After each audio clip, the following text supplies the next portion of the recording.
یہ ایک قدیم مفروضہ ہے کہ گھی تیل کم کھانے سے انسانی صحت عمدہ ہو جاتی ہے، اور اگر انسان چکنائی سے بچے تو اس کا جسم خوبصورت اور توانا رہتا ہے۔ یہ ایک انتہائی احمقانہ مفروضہ ہے جس کی طرف ڈاکٹرز کئی عشروں قبل رجوع کر چکے ہیں، یعنی کہ اس نظریے کو یا تھیوری کو رد کیا جا چکا ہے۔ در حقیقت متوازن غذا کھانے سے انسان کا بدن جو ہے وہ خوبصورت اور چست و توانا رہتا ہے۔ انسان یہ سمجھ کے کہ میں چکنائی نہیں کھا رہا تو اس کو طاقت جو ہے ملے گی بہت زیادہ، لیکن اس کا وزن نہیں بڑھے گا۔ وہ دن بھر مختلف قسم کے پھل اور کم چکنائی والی چیزیں کھاتا رہتا ہے، نتیجتاً اکثر اس کا پیٹ جو ہے وہ زیادہ خراب ہو جاتا ہے۔ جبکہ وہ چکنائی والی خوراک کھاتا ہے تو چکنائی جو ہوتی ہے وہ آنتوں کو صحت مند اور توانا رکھنے کے لیے بہت ضروری ہے۔ اگر آپ آٹا گوندتے ہیں اور اس کو گوند کر چھوڑ دیں تو وہ ذرا سی دیر میں گرمیوں میں پھیل جاتا ہے۔ سخت گرمی کی شدت میں اکثر چیزیں پھیلنے لگ جاتی ہیں، لیکن اسی آٹے کو اگر آپ چکنائی میں لپیٹ کے رکھیں تو اپنی جگہ پہ قائم رہتا ہے۔ بالکل اسی طرح سے چکنائی جو ہوتی ہے وہ آنتوں کو گریس کر دیتی ہے اور ان کی اصل ساخت اور خوبصورتی کو قائم رکھتی ہے۔ وہ اپنا کام بہت عمدگی سے کرتی ہیں۔ آنتوں کے اندر چکنائی نہ ہو تو قبض کی شدت بھی بہت شدید اور خطرناک ہو جاتی ہے، اور جب انسان نے اچھی خاصی خوراک چکنی صبح کے وقت لی ہوئی ہو تو اسے بہت دیر تک بھوک نہیں لگتی۔ جب اس نے ہلکے پھلکے توست اور اسی قسم کی چیزیں کھائی ہوئی ہوتی ہیں تو اس کو ہر گھنٹے کے بعد بہت شدت سے بھوک محسوس ہوتی ہے۔ اس شدت میں یا تو وہ کچھ نہ کچھ پھر کھا لیتا ہے یا اس کا دھیان جو ہوتا ہے وہ اپنے اصل کام کی طرف نہیں ہوتا۔ وہ تازگی توانائی کے احساس کے ساتھ کام نہیں کر پاتا۔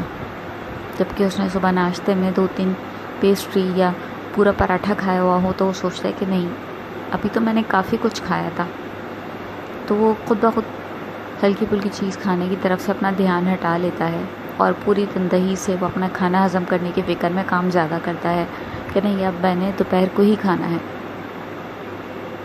تو یہ نفسیاتی اثر بھی ہوتا ہے چکنائی کافی لینے سے، اور جو ہے وہ حقیقت میں اس کے جسم میں کافی کیلوریز بھی موجود ہوتی ہیں جو اس کو حرکت کرنے میں مدد دیتی ہیں۔ خاص طور پہ وہ لوگ جو ورک آؤٹ کرتے ہیں تو ان کے لیے اچھی خوراک ماں چکنائی کے بہت زیادہ ضروری ہوتی ہے۔ ڈاکٹروں کے رائے کے مطابق انسان کو دن میں تقریباً لگ بھگ 50 گرام کے قریب چکنائی کی ضرورت ہوتی ہے۔ غربت زدہ گھروں میں اکثر سالن وغیرہ میں بھی چکنائی بہت معمولی سی ڈالی جاتی ہے، اور ناشتے میں گھی مکھن کھانے کا تو تصور ہی نہیں ہوتا۔ عمرہ بھی آج کل اپنے آپ کو فٹ رکھنے کے چکر میں صبح ناشتے میں مکھن، گھی یا اس طرح کی چیزوں سے گریز کرتے ہیں جن میں یہ چیزیں کافی شامل کی جائیں۔ نتیجتاً اچھی خاصی حیثیت ہوتے ہیں ان کی حالت جو ہوتی ہے وہ فقیروں سے بھی بدتر ہوتی ہے، جو اچھا کھانے پینے کو بھی ترستے ہیں۔ جن کو کوئی اچھا ایک وقت کھلا پلا دے تو وہ اس کے شکر گزار ہوتے ہیں، لیکن جدید دور کے عمرہ جو ہوتے ہیں وہ پریشان ہو جاتے ہیں کہ اب جو انہوں نے اتنی چکنائی کھا لی ہے وہ اس کو ہضم کیسے کریں گے۔ چکنائی کھانے کا سب سے بہترین وقت جو ہوتا ہے وہ صبح ناشتے کے وقت ہی ہوتا ہے، کیونکہ ہم نے صبح ناشتے کے وقت جو کچھ کھایا ہوا وہ ہم دن بھر میں ہضم کر لیتے ہیں۔ ہر جگہ ساری دنیا میں یہی ہوتا آیا ہے جب سے انسان نے کھانے پینے کی تہذیب اپنائی کہ صبح ناشتے کے وقت وہ پراٹھے، پیسٹری، پوریاں اور اسی قسم کی طرح طرح کی سوغات جو چکنائی اور مٹھاس کے ساتھ ہوتی تھی وہ کھاتا تھا، کیونکہ دن بھر پھر کام کاج کے دوران اسے تھکن یا سستی کا احساس نہیں ہوتا تھا۔ دوپہر کے کھانے میں پھر سادہ سا سالن، چپاتی یا سینڈوچز وغیرہ وہ کھا لیا کرتا تھا۔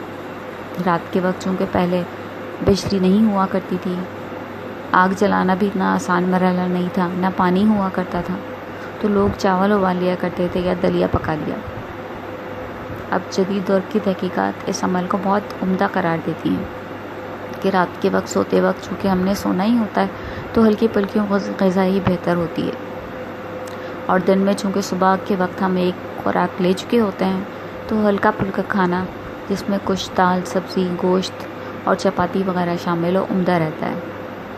یہ ایک طرح کا ریفریشمنٹ ہوتا ہے کہ ہم نے جو کافی سارا کام کر لیا ہوتا ہے دوپہر کے وقت تک، تو جسم کو ذرا پھر توانائی مل جاتی ہے۔